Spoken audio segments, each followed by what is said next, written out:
আমার বিয়ে হয়েছে ৫ বছর হয়েছে, কিন্তু আমার কোনো সন্তান হয়নি।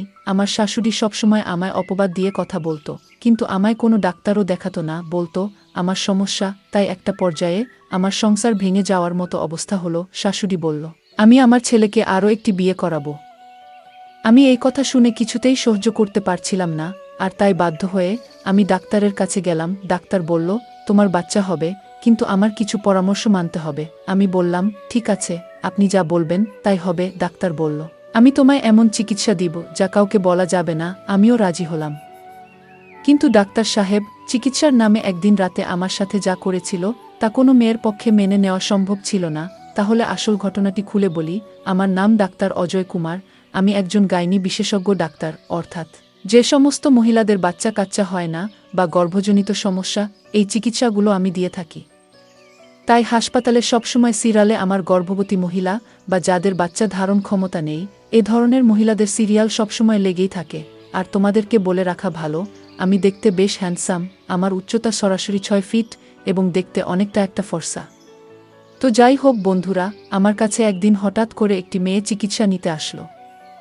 তার সমস্যা হচ্ছে প্রায় ৫ বছর যাবত বিয়ে হয়েছে, কিন্তু বাচ্চা কাচ্চা হচ্ছে না। আর যেহেতু আমি একজন গাইনি বিশেষজ্ঞ এবং আমার এলাকার মধ্যে অনেক নামকরা, তাই মেয়েটি আমার কাছে আসলো এবং সমস্ত কিছু খুলে বলল। তখন আমি তাকে বিভিন্ন রকমের টেস্ট দিলাম এবং পরীক্ষা করে দেখলাম যে তার বাচ্চা ধরার ক্ষমতা সবকিছু ঠিকঠাক আছে। তারপরেও তার বাচ্চা হচ্ছে না। তাহলে কি কারণ হতে পারে? আমি চিন্তা করতে লাগলাম। অবশেষে আমি বুঝতে পারলাম এটা তার স্বামীর সমস্যাজনিত কারণ ছাড়া আর কিছু না। তাই আমি তাকে আমার পার্সোনাল চেম্বারে ডেকে পাঠালাম এবং তাকে জিজ্ঞাসা করলাম, তোমার পারিবারিক পরিস্থিতি এখন কেমন? মানে, যেহেতু তোমার বাচ্চা হচ্ছে না, এজন্য তোমার শ্বশুর বাড়ির লোকজন তোমার সাথে কেমন ব্যবহার করছে? তখন সেই মেয়েটি অনেক কান্নাকাটি করল আমার কাছে এবং সমস্ত কিছু খুলে বলল যে শ্বশুর বাড়ির শ্বশুর শাশুড়ি থেকে শুরু করে বাড়ির সমস্ত লোক, এমনকি এখন নিজের স্বামী ও তার সাথে ভালো ব্যবহার করে না এবং ভালো চোখে দেখতে পায় না, কারণ তার বাচ্চা হচ্ছে না। অর্থাৎ তার সমস্ত দুর্বল পয়েন্টগুলো আমি শুনে নিলাম। আর তারপর পরে তাকে আমি একটা অফার করলাম যে আমি তোমাকে যে কোনো চিকিৎসার মাধ্যমে বাচ্চা দিতে পারি, তবে একটি শর্ত আছে। সেটা হচ্ছে আমি তোমাকে যে সমস্ত চিকিৎসার কথা বল সবগুলো মেনে নিতে হবে। কোনোরকম উপহাস বা আপত্তি করা যাবে না, তাহলেই তোমার বাচ্চা হবে। এই কথা শোনার পর মেয়েটি অনেক খুশি হলো এবং বলল, স্যার, আপনি যা বলবেন আমি তাই মেনে নেব। তবুও আমার একটি বাচ্চা দরকার, কারণ বাচ্চা ছাড়া আমি আমার শ্বশুর বাড়িতে একদম অসহায় এবং আমরা অনেক গরিব ফ্যামিলির লোক। যদি তারা আমাকে ছেড়ে দেয় তাহলে আমার বাবা অনেক বিপদে পড়ে যাবে। তাই আপনি যেভাবেই হোক আমাকে এই সমস্যা থেকে উদ্ধার করেন। যখন মেয়েটি এই কথাগুলো বলল, আমি ভাবলাম এখন আমি তাকে যা বলি তাই মানবে। আমি বললাম, দেখো, তুমি কিছু মনে করো না, আসলে তোমার মধ্যে কোনো সমস্যা আমি দেখতে পাইনি।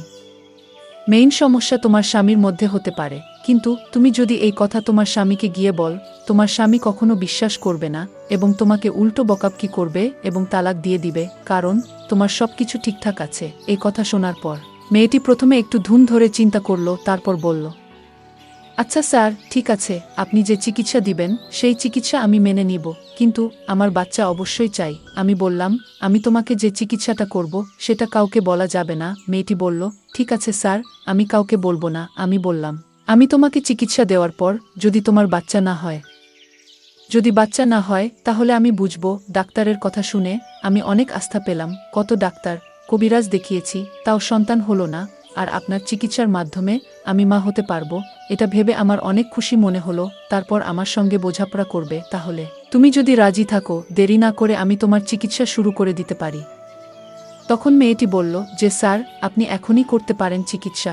আমি বললাম, আমি তোমাকে যে চিকিৎসা করব সেটা এখানে সম্ভব না। তাহলে কোথায় সম্ভব? আপনার যেখানে সম্ভব সেখানেই আমার চিকিৎসা করুন স্যার। স্যার, চিকিৎসার খরচ সম্পর্কে আপনার চিন্তা করতে হবে না। আমার বাবার বাড়ি থেকে দেওয়া গয়নাগুলো আমি বিক্রি করে দেব। ডাক্তার বলল, আরে, আমি তোমার চিকিৎসা করব, এটাতে তোমার খরচ তেমন হবে না। খরচ হবে না বললেই চলে। আমি বললাম, ডাক্তার সাহেব, আপনি অনেক দয়ালু মানুষ, আপনার কথা শুনে আমার অনেক ভালো লাগছে। ডাক্তার সাহেব বলল, ঠিক আছে, আমি তোমাকে যেদিন আসতে বলবো সেই দিন তুমি আসবে। আর হ্যাঁ, আমার এই চেম্বারে চিকিৎসা করা যাবে না, তুমি আমার বাসার চেম্বারে আসতে হবে। আমি ডাক্তারের কথা শুনে বললাম, ঠিক আছে স্যার, আপনি যেখানে বলবেন আমি সেই জায়গায় গিয়ে চিকিৎসা নিব। ডাক্তার আরও একটি কথা আমায় জানিয়ে দিলেন। তিনি বললেন, যে যেদিন আমি চিকিৎসা নিব সেদিন যেন আমি একা আসি, আমার সঙ্গে অন্য কেউ আসতে পারবে না। আমি এই কথাটা শুনে কিছুটা আশ্চর্য হলাম। আমি তখন একটু চিন্তায় পড়ে গেলাম, মনে মনে ভাবলাম, চিন্তা করলে হবে না, আমার চিকিৎসার মাধ্যমে বাচ্চা চাই। আমি বললাম, স্যার আমি কোনোদিন আসব? ডাক্তার বলল, তোমার ফোন নাম্বারটি দিয়ে যাও, আমি তোমাকে যেদিন কল করব ঠিক সেই দিন তুমি বাসার চেম্বারে চলে আসবে। ডাক্তার বলল, আমার একটি কার্ড নিয়ে যাও, এই কার্ডে আমার বাসার ঠিকানা দেওয়া আছে, আমি যেদিন তোমায় ফোন করব ঠিক সেই দিন চলে আসবে। আমি বললাম, ঠিক আছে স্যার। আমি বাড়িতে ফিরে আসলাম, এসে দেখি আমার স্বামী ঘরে মন খারাপ করে শুয়ে আছে। আমার স্বামী আমায় জিজ্ঞেস করল, কোথায় গিয়েছিলে তুমি? আমি বললাম, আমি একটু বাপের বাড়ি গেছিলাম, আব্বার শরীরটা তেমন ভালো ছিল না। তাই আমার স্বামী বলল, আমার কাছ থেকে অনুমতি নেওয়ার প্রয়োজন ছিল না। আমি তাকে বললাম, দেখো আমি তোমার নাম্বারে ফোন দিয়েছিলাম, তখন তোমার ফোন বন্ধ ছিল, আর তাছাড়া তুমি বাড়িতে ছিলে না, আর তাই বাবার অসুস্থতার কথা চিন্তা করে চলে গেছিলাম। আমার স্বামী বলল, আমি মানছি আমি বাড়িতে ছিলাম না, আমার মা তো ছিল, মায়ের কাছে বলে যেতে পারতে। আমি তখন বললাম, মা তো শুধু আমায় বকা করে, আমাকে দেখতে পারে না, সবসময় কুটা দিয়ে কথা বলে, আমি নাকি এ বাড়িতে পোড়া কপাল নিয়ে এসেছি, আমার সন্তান হয় না, এটা কি আমার দোষ? আল্লাহ যদি না দেন তাহলে আমাদের কোনো হাত আছে? আপনার মায়ের কথা আমার আর সহন হয় না। আমি কত অপমান সহ্য করে তোমার বাড়িতে আছি, আমি এতে কিছু মনে করি না, আমি আম্মার কথায় কিছু মনে করি না, আমি ভাবি যে এরকম সবার বেলায় হতে পারে। আমার স্বামী বলল, তাই বলে কি আমার মায়ের কাছে বলে যাবে না? আমি বললাম, ঠিক আছে, এইবার আমার ভুল হয়ে গেছে, আমি এখন থেকে কোথাও গেলে আমি আপনাকে না পেলে মাকে বলে যাব। আমি জানি এখন আমার স্বামীর কাছে ভুল স্বীকার না করলে সে সারাক্ষণ বকবক করবে, এর চাইতে ভুল স্বীকার করলেই তার কাছে আমি ভালো, আর তার কাছে ভালো থাকার জন্য আমি মাথাটা নিচু করে দিলাম। আমার স্বামী তখন আমায় আদেশ করে বলল, আর কোনোদিন তার অনুমতি ছাড়া যেন বাড়ির বাহিরে না যাই। আমি বললাম, ঠিক আছে, আমি আপনার অনুমতি ছাড়া বাড়ির বাহিরে যাব না। এরপর দিন ডাক্তার সাহেব রাত ৮টার দিকে আমায় ফোন দিল আর বলল, তুমি আজ আমার বাসার চেম্বারে আসো, আজ তুমি আমার সাথে দেখা করো, আজ তোমাকে সঠিক চিকিৎসা দিব। আমি বললাম, ডাক্তার সাহেব এখন তো রাত হয়ে গেছে, দিনে আসলে হয় না? ডাক্তার সাহেব তখন আমায় দমক দিয়ে বলল, তুমি কি আমারে অন্যদের মতো মনে করো? আমি একজন ডাক্তার, আমি সারাদিন বিজি থাকি, আমার প্রতিদিন হাজার হাজার রোগী দেখতে হয়, কিন্তু তোমার রোগটা একটু ভিন্ন, তাই তোমাকে আমার বাসার চেম্বারে আসতে বললাম। তুমি মনে করছো আমি দিনে ফ্রি থাকি? আমার রাতে ছাড়া আর সময় নাই, যদি চিকিৎসা নিতে চাও তাহলে আজ চলে এসো, আমার মতো এরকম ডাক্তার আর পাবে না। আমি ডাক্তারকে বললাম, ডাক্তার সাহেব আমি আসছি। এখন আমি চিন্তা করতে লাগলাম বাড়ি থেকে কিভাবে বের হব, কারণ আমি যদি রাতে ঘর থেকে বের হই তাহলে আমার স্বামী আমাকে সন্দেহ করবে, আর তাই আমি এখন কি বলে ঘর থেকে বের হই? মাত্র 2 দিন আগে আমি আমার স্বামীর সাথে মিথ্যা কথা বলে ঘর থেকে বের হলাম, আজ যদি জানতে পারে আমি আবার না বলে ঘর থেকে বাহিরে গেছি তাহলে আমার সমস্যা হবে। আমি এক মহাচিন্তায় পড়ে গেলাম। অন্যদিকে ডাক্তার আমার জন্য অপেক্ষায় আছে, আমি এখন কি করব? আমি সিদ্ধান্ত নিলাম, আমার আজ যে করে হোক আমার ডাক্তারের কাছে যেতে হবে আর চিকিৎসাটা নিতে হবে। আমি আমার শাশুড়ি মাকে মিথ্যা বললাম, মা আমি কিছুক্ষণের জন্য আমার বাপের বাড়ি যাব, আমার বাবা খুব অসুস্থ, আমার এখনই চলে যেতে হবে। আমার স্বামী ঘরে ছিল না, আমি আমার স্বামীকে ফোন দিয়ে বললাম আমার এখন বাপের বাড়ি যেতে হবে, কারণ আমার বাবা খুব অসুস্থ। আমার স্বামী বলল, ঠিক আছে চলে যাও। আমি তাড়াতাড়ি বোকরা পরে আমি রেডি হয়ে বাড়ি থেকে রওনা দিলাম। আমার শাশুড়ি মা আমার কথার কোনো উত্তর দিল না। আমি কোনো কিছু চিন্তা না করে ডাক্তারের বাড়ি উদ্দেশ্য করে রওনা দিলাম। এই মুহূর্তে ডাক্তার সাহেবের ফোন আসলো। আমি ফোনটা রিসিভ করতেই ডাক্তার বলল, তুমি আসবে আজ, যদি না আসো আমি আর কোনোদিন তোমার চিকিৎসা দিতে পারবো না, আমিও দিব না। আমি ডাক্তার সাহেবকে বললাম, আমি রাস্তায় আছি, আমি আসতেছি, আপনি কিছুক্ষণ ওয়েট করেন, আমি আসতেছি। ডাক্তার বলল, ঠিক আছে। ডাক্তার সাহেব তখন চিন্তায় পড়ে গেলেন। ডাক্তার সাহেব বললেন, আজ আমি আমার স্ত্রীকে বলবো আমার একজন জটিল রোগী আমার সাথে দেখা করতে আসছে, আর তাই আমার চিকিৎসা দিতে হবে। আমার স্ত্রী জিজ্ঞেস করল, মেয়ে না ছেলে? আমি বললাম, মেয়ে। আমি মনে মনে সিদ্ধান্ত নিলাম আজ ডাক্তারের আসল রহস্য জানতে পারবো। আমার স্ত্রী বলল, তাহলে তুমি তাকে চিকিৎসা কি বাসায় করবে? আমি বললাম, ওনার একটু জটিল সমস্যা, তাই আজ চেম্বারে আসতে পারেনি তো, আর তাই এখন বাসায় আসছে। ঠিক আছে, তোমার রোগীর চিকিৎসা করো। এর আগে আরও 5 জন মেয়ে তোমার বাসায় আসছে চিকিৎসার জন্য। আমি বুঝলাম না রাতে আসে কেন। আমি আজ দেখব আমার স্বামী কি চিকিৎসা দেয়। আমি আমার স্বামীর উদ্দেশ্য জানার জন্য আমি আগে থেকেই ওনার পার্সোনাল রুমে লুকিয়ে পড়ি। মেয়েটি তখন রুমে এসে হাজির। ডাক্তার সাহেব বলল, তোমার জন্য আমি অনেকক্ষণ ধরে অপেক্ষা করছি। ডাক্তার বলল, আজ তোমার সারা রাত এখানে থাকতে হবে, কারণ এই চিকিৎসা করতে প্রায় 7 থেকে 8 ঘন্টা সময় লাগে। আমি ডাক্তার সাহেবকে বললাম, কোনো সমস্যা নাই, আমি বাড়ি থেকে বলে এসেছি। ডাক্তার বলল, তাহলে তো কোনো সমস্যা নাই। আচ্ছা, আজ যে চিকিৎসাটা আমি তোমায় দিব, তুমি কিন্তু কাউকে বলতে পারবা না।